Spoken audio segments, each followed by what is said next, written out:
Welcome back to My Conscious Dad right here on your hometown station, AM 1220 KHTS. Today we are talking about needy relationships.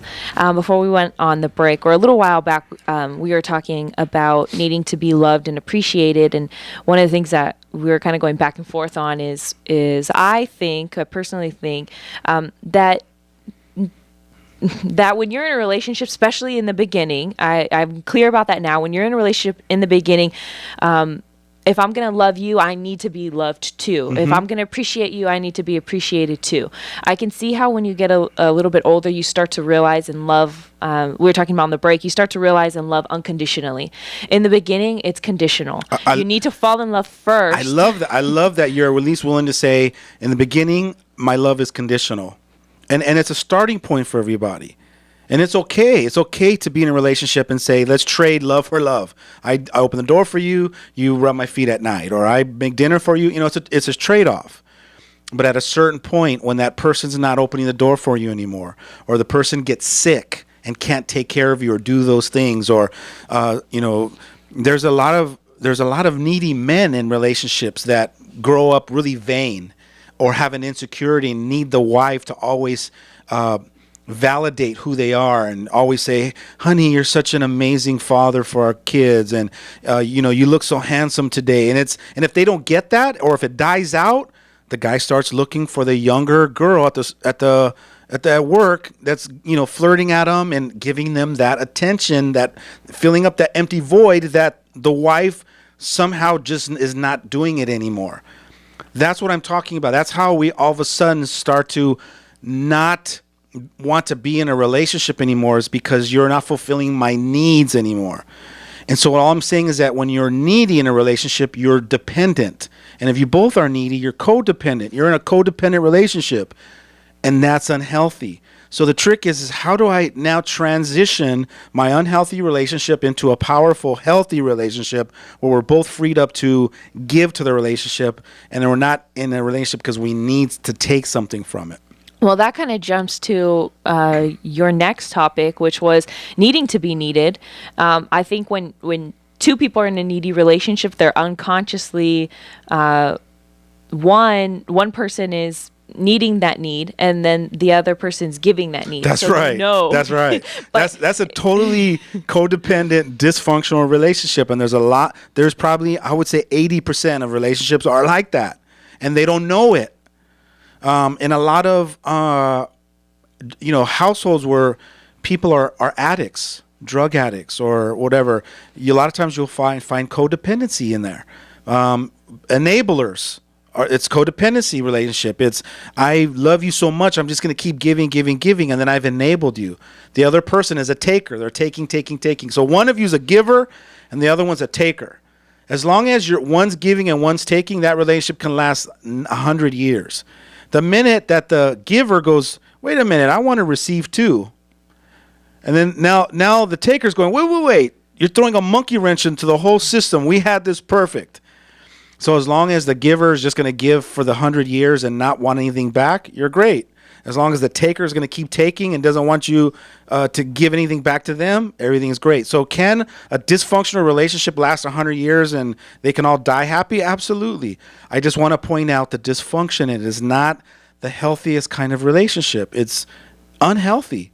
And so we look at that and we want to make the change so that we don't get surprised 40 years later when somebody goes to one of the transformational trainings and wakes up and realizes, wow, I've been taking advantage of my whole life. I've been walked on my whole life. My husband or my wife has been using me this whole marriage, and has an epiphany. Now all of a sudden they realize something that they want to change, and the other person goes, no, you can't change it now after 40 years. Then what? Then the marriage splits. Well, is it okay to need to be needed just a little bit? Again, it starts off in the beginning. It's okay. It's okay for all of it. I'm not saying that you're bad and wrong because of any of it. There is no right or wrong. It's just what is. And what is you looking at a relationship and calling it what it is. I don't want you to live in the illusion. I want you in your own relationship with your boyfriend to look at it and just, I would love for you guys to both be honest and say, you know what, I do need this from you right now. But hopefully, as I keep working on myself, I'll get to a point where I I can accept myself for who I am at a certain point where I don't need it. Now, if you want to say you love me to all the way to my dying deathbed, I will take it all day long. And I will embrace it and be grateful for it and appreciate it and hold on to each one of them like it could be the last. Yeah, because Andrew and I were talking about in the beginning of the show where like we want to be needed, but as soon as they get to need you, you're like, no. So it's like, you really want that perfect balance. I guess, I don't know if that's because we're both in young relationships, but when you get older, does that go away? Do you ever still feel like sometimes you want to be needed and with anybody in your relationships or with your kids or anybody, not just your wife? It's got nothing to do with age or getting older. It has to do with how conscious are you becoming in your day-to-day life, in your own day-to-day life. As you start to evolve and become more conscious and more aware, and you start working on yourself, start healing yourself, start loving yourself and accepting yourself more within yourself, it frees you up from all those insecurities that you don't realize that you have that could be sabotaging your relationship. So it's not about, because I know 50, 60-year-olds that are in relationships and they're more dysfunctional than some of the 18-year-olds that are in relationships. So it's not an age thing. It's an enlightenment thing. It's more of a conscious journey. When you get to a certain level of consciousness, you just slowly stop needing things. A friend of mine the other day, he said something like, he goes, now I'm in my 40s. He goes, I realize I don't need all the stuff that I thought I needed when I was 20. I needed that motorcycle, that new car. I need all. He goes, and I realized all those materialistic stuff is pointless. Like I don't need that anymore. So what I'm trying to tell you is that in life, if you're really growing and learning and developing, you become more wise. Your perspective shifts, and you start to realize things you think were important aren't as important as sharing your life with someone. So it's more of an evolvement thing. If that answers your question. It does. I think there's different types of relationships, I guess, or different relationships that I'm in. I know, for example, I hate when my sister needs me, but I want my boyfriend to need me. I want him to call me and be like, oh, I need your help. But when my sister calls me, oh, I need your help, I'm like, oh, God. So yeah. I guess there's... Or when your dad needs your help, you're like, what do you need? I think I texted you the other day. I said, good morning. So check this out, Andrew. I texted her this morning. The other day, I go, good morning. First thing your response was, what do you need? Because you always need something. I hardly ever get a message. Maybe this is why. Because okay, this is exactly why I'm going to explain it. When my boyfriend texts me, good morning, I love you. When you text me, good morning, okay, what do you want? Because based on our relationship and based on history, when he texts me good morning, it's just to say good morning. When you or my sister or my brother or mom, whoever texts me good morning randomly, that's weird unless you need something. So just so you know, there's nothing I need from you. So even that morning when I asked you for something, I don't need it, because I'll figure, you know me already. I'll figure out whatever it is that I'm committed to. I'll figure out how to create it. So there's nothing I need from you. But instead of interpreting it like it's something that, oh, there my dad goes again, needing something from me, I would love to empower you to see it as, when I reach out to you, it's because I know that you're competent. Out of all three of my kids, you're the one that I know if you say yes is going to happen. If I ask you something and you say, of course, your word is gold to me. And that is priceless. And there's my other two kids, and I love them to death. They just haven't evolved to that place yet. So I rely on you because your word is bond. There's certain distinctive things about you that you've developed in your leadership abilities. So I count on you. You're important. You got the gold seal in my book. And so if I reach out to you, it's not because I need it, because I'll figure it out. But if I reach out to you and if I've asked you for something, it's because I really know and I trust that you'll get stuff done. And you're just one of those people that I rely on. But it was a great example of the oh my God, what do you need, right? So let's go back to being needed. If you're in a relationship where you need to be needed, there's a good possibility that you're a rescuer. You rescue people. You like to save people. You like to you operate from you need to be fixed. Come here, let me fix you. Let me save you. Let me rescue you from whatever it is that you're dealing with. So there's a good possibility that when you're in a relationship to be needed, you're looking for all the broken people. And then you're wondering why the relationship isn't turning out the way you want. It's probably because out of your own insecurity of needing to be needed, you're looking for all the lost and broken kids in the world to have a relationship with. And their job, right, in that relationship of dysfunction is to find somebody that can just keep giving to them. That's a codependent relationship. And it works, like I said, as long as one of you doesn't wake up one day and go, wait a minute, I want to be told I love you too, or I want to be taken care of when I'm sick. I want to be nurtured when I'm hurt too. As long as that person, that the giver never enters their mind, you guys can live a happily life together for your whole lifetime. But when one of you has an awakening and goes, wait, this doesn't feel right anymore. Now all of a sudden it throws a monkey wrench into the whole relationship. Yeah, I can name a couple of people that I know need or love to be to have projects, fix people up and get them back on their feet. And as soon as they do, it's just that's it. There's nothing else there for them because they need it so much. And I'm having a realization. I never realized that that's what they were doing. When on the outside, it kind of looks like they are just helping people out of the good of their heart, and I'm sure they are. Out of the good of their heart, they're helping them to get better and be better. And really, at the end of the day, they're filling their own bucket, and they're getting something out of it too. Here's my motto. My motto is: if you want to help other people, help yourself first. Be a giver from an overflowed bucket. Don't give 80% and you're giving yourself 10%. Don't give everything you got and then you're suffering in your own life, in your own relationships. There's nothing profound about you being a giver and being proud of how much you give, but you're not giving to yourself. Give to yourself first so that you're winning, and then share some of that winning with others. So when you're winning at 100%, or let's say you win at 40. Let's say you have the last year you've been creating some amazing things. Out of that 40 coins that you got, give away 10. Next year you're winning 60. Give away 15. You got to put it in proportion. But you can't be winning at 60 and then give all your 60 away, because what do you got left for yourself? Now you're suffering. Now you're at home depressed. Now you're at home feeling lonely. But as soon as you get into work, it's, hey guys, how you doing? I made these muffins for you. And everyone's, hey, Virginia, you're such an amazing lady. Or, hey Bob, thanks for thinking of us. And then all of a sudden you go home and now how do I get that? How do I fill my bucket up again? I need to now give to more people, but I'm not giving to myself. There's nothing powerful about that. You got to learn how to give to yourself first, and then take a little bit of that from your bucket, and then share it with others. But do it in proportion so it's healthy.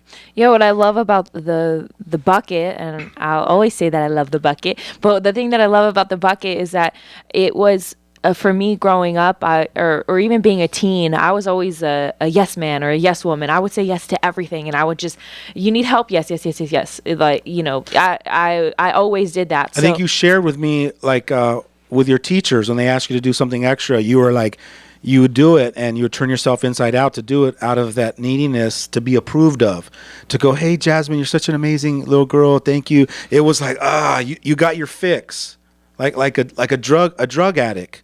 I don't want you to be addicted to getting approval from other people. Now, if you're just joining the show and you're listening to me, you're missing a lot of the context. So go watch the whole show, because if you just jump in, you're going to be yelling at the radio or yelling at the Facebook Live going, what do you mean that you shouldn't be doing that? What I'm saying is that it's okay to help other people, but when you're doing it from an unhealthy place where you're having someone else's praise fill you up, that's unhealthy. You should be doing both. You should be acknowledging yourself for the amazing woman that you are and building yourself up. And then when other people acknowledge it, you're going, yes, I am. Thank you for noticing that. It needs to be equal. I mean, you have to have 50-50 or 100-100. Yeah, and one of the other reasons why I noticed that I had been doing that was because I was afraid of saying no. I was afraid that if I said no, X, Y, and Z was going to happen. And X, Y, and Z never happened. It was always... your own fears that you made up. Right. It was always the response when I remember I I was interning here at the radio station, and you and Jerry, the owner of KHTS, you guys were both like, just say no, and you guys would always remind me to say no, and I would get so scared that the whole world was going to end or something, and I'm really grateful to both of you for that, because now I only say yes when I can, when I have overflow. Yeah. And that was a really big breakthrough for me, because it was hard. For me, it was a challenge to say no. One, because I was afraid what was going to happen, and two, because I wasn't going to get that goodie. I wasn't going to be approved of all the time. And those people who did give me those goodies, like, oh, you're so great for always helping me. If I was afraid a little bit too that if I said no, they would stop doing that, or they would stop asking me, and I wasn't going to have that anymore. Yeah, that you weren't going to be needed anymore, or that so it's almost like if I say no now, this person's not going to come back and keep asking me, or I'm not going to be needed anymore. Yeah, or they're going to find someone else, and I'll never have the opportunity to help them again. Right. And that's it's powerful for you to acknowledge that and look at that, because as you're sharing that out loud and hearing yourself say that, you're having that new awareness. And you're one of the things that as you were sharing that, I was thinking to myself, I'm so glad that you were able to tell me no whenever that transition happened. And it's funny because I remember the first time you said it, it was a version of me. It was like the outside of me was like, right. And if you're listening on the radio, because you can't see the visuals, my eyeballs popped out like, what? But inside there's a part of me deep down going, yes. Like, stand up for yourself. If you don't want to do something, don't let me manipulate you or make you feel like you have to, or that you need to do something to get that goodie from me, because you don't. Because I love you unconditionally. If you do something for me, great. If not, I'll go figure it out. Sometimes telling somebody no could actually help them step up to the next level and figure out for themselves that they are capable of creating something. No is a powerful word, and maybe this will be another show that we talk about how no can really build people up. Saying no can actually help the people that have been enabled for so long to figure out how to go deep down inside and find the courage and the tenacity and the drive to go and do for themselves rather than taking from people. Yeah, you're right. That is a whole nother show. That's 15 shows in one. But I think if anything, that if that sounds like something that you do, or you can identify with that, then you can practice saying no, in the sense that or every time you want to say yes, ask yourself why. If it's because you need to be needed, then say no. Just practice that. That's a great point. Or when people ask you a request of you, hey, can you do this? Ask them if you can think about it. Take a time out. Just go, hey, can I think about it and get back to you in like 5 minutes? Just as an interruption from that automatic response that you have inside of you that needs to be needed, and that's gonna automatically say yes to everything because there's a need of approval and attention and all that stuff. So practice just saying with all requests, hey, can I get back to you? I'll get back to you in 5 minutes. Okay, yeah, no problem. And then in those 5 minutes, kind of weigh it out. And then ask yourself, okay, is this something I really want to do, or I can afford to do, or have the time to do? And if it's something that you in your gut is like, no, I really want to do this, then you can come back and say, yeah, I'll help you out. I'll be there tomorrow at 10. And if not, then get honest with yourself and come back and make a new choice and say, you know what, I'm not going to be able to do that because I made a different commitment.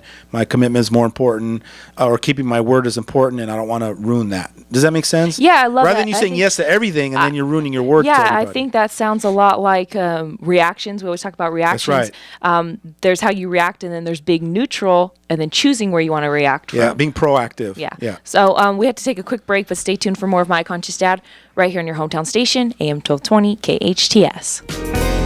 Welcome back to My Conscious Dad right here on your hometown station, AM 1220 KHTS. If you're just joining us today, we are talking about needy relationships. We only have a couple minutes, so we want to kind of get through our last topic of needing to be in control.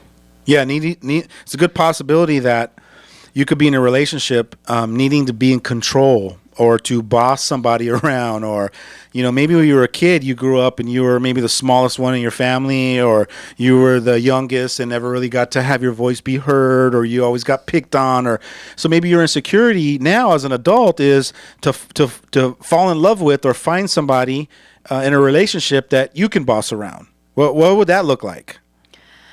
I don't know, because I'm not in one of those relationships. No, I'm kidding. Can you identify people that that could be in a relationship like that? Well, I can even, because I have a controlling personality, so I can even identify some of those traits in my own relationship, even though I wouldn't call myself controlling in my relationship. Are you dominant? No. Is he submissive? No. Okay, so you're both kind of right at the same, where you guys both kind of strong-willed. Yeah. Okay, so good. we both will go head to head. So and one person will give up, and so we kind of take turns. It's not very controlling on either one of our sides, but I can see my controlling tendencies when we do go head to head. I can see his when we go head to head. So it kind of depends, but just because we do that doesn't make it a controlling relationship. That's right. But some people are in a relationship, and you can see them if you really sit and watch. One of them is a control freak, and the other one is a submissive, passive, I'll do whatever you ask me to do type of person. And is that healthy? No. It's unbalanced. There should be a certain level of respect where you guys are, giving to each other. One gives, one takes, one gives, one takes. But one person's not in the relationship with the neediness to always be in control of the other person. That's unhealthy. And you don't know you're in it until you go, oh my God, that's me. No, really. Yeah. It takes somebody to really have enough courage and be honest enough to reflect and go, wow, that's me. I'm that person. I dominate and I control my husband or my wife. Well, I'm laughing because there's been so many times where I've been in a training room and somebody will sit there and describe themselves, and they'll be like, but I'm not controlling, but I'm not. And I'm like, I just want to laugh because I'm like, yes, you are. And you want to shake it into them. And then there's other times where I'm sitting there and they're explaining things that they do, and they're like, wow, I'm realizing that I'm controlling, and I'm sitting there like, oh, me too. Like, so I always have different experiences, but I always find myself in those two seats when we talk about control, because I know that I'm a controller, and then sometimes I pretend not to know. Yeah. And then the last one is that there's a good possibility you could be in relationships with the neediness to not be alone. So I need to be a part of something bigger than myself, and I need somebody. And so what happens is that person a lot of times will settle. You can settle for an abuser, somebody that verbally abuses you or manipulates you or, puts you down, or maybe physically abusive. A lot of domestic violence situations, there's the neediness to be in that relationship because I don't want to be alone. God forbid I die alone or by myself. So they settle for whatever relationship they can get. And that's sad. That hurts my heart to think about that you would think so less of yourself or not have enough self-love or self-worth to say, no, I demand to be with somebody, that's going to be respectful, and we're going to be respectful towards each other, and we're not going to abuse each other. But that's a good possibility that you could be in a relationship needing to not be alone.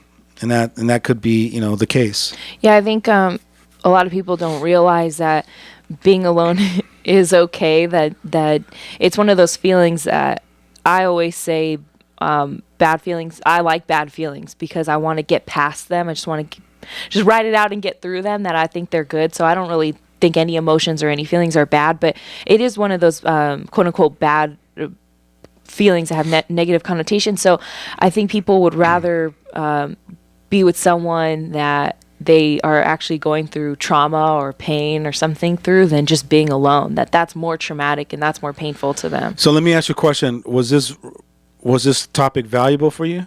Yeah. Did you learn some things? Yeah, I learned that I never really had noticed that I not only am needy, but need to be needed, and I'm trying to justify it and say like, oh, it's because I'm, in a new relationship. We all watched that in the last 45 minutes. Yeah, and it's normal to try to justify that. Yeah, but isn't that it's part of your ego who's trying to convince you that that's is justified. So if you did create value for yourself, then you should be in my next training. Here we go. The Extraordinary Relationships Workshop. That's going to be powerful the next month or so, next 30 days. April 8th and 9th, you and your boyfriend should be in there. How about this? I will go if one person comes to you, signs up, and says, I'm signing up because Jazmine's going to go. Oh, then I'll go if they go. All right, so then one person. It doesn't even have to be a couple. One person. So then what I'm going to do is I'm going to blast this video and this podcast everywhere because it's got to be a legit one, right? Yeah. All right, and then if I have proof of that, you're in. You'll be there. Yes, then I will go. All right, so I have to just find a couple of your stalkers and then let them hear that audio. All right, yeah. So and I want to invite anyone that finds value in the show and there was open up some possibilities for improvement in yourself and developing more of, the authentic you and loving yourself more and really developing some tools within yourself so you can free yourself up to create an extraordinary relationship. I'm not talking about anyone can have just an average, ordinary relationship where we love to fight with each other and we fight to love each other, and that's okay. I mean, it's but if you really want to live an extraordinary relationship, you have to learn how to create one, and a lot of the times it boils down to you getting out of your own way. A lot of times we think it's about the other person, right? Like people will come to me, couples, and say, I'll get phone calls. I was looking for your life coaching services. Would you be willing to coach my wife? She needs to, or would you be willing to coach my husband? I want to send him to her, or my young adult son. And a lot of times, we don't realize, no, I need to do the work on myself. And there's a good friend of mine, he used to always say this, and I love it. He'd be in a seminar talking about relationships, and he would say, have you ever noticed in all of your arguments or fights or all of your broken relationships, you're always there? You're always standing right there in every one of those. Like, what's the common denominator in all of my, failures or mishaps in my relationships? The common denominator is me. Maybe I need to look at myself and start learning some things, start shifting and changing some fundamental things about myself so I can learn how to get all my insecurities out of the way and don't let them taint this beautiful opportunity to love someone and be loved by them and spend the rest of our lives together. That's all the time that we have for today. Before we go, I want to say happy birthday to my favorite boss, Carl Goldman. We love you so much. Goldman. Happy birthday. And hi. Thanks so much for joining us today on My Conscious Dad. We're here every Friday from 12 to 1 p.m. right here on your hometown station, AM 1220 KHTS.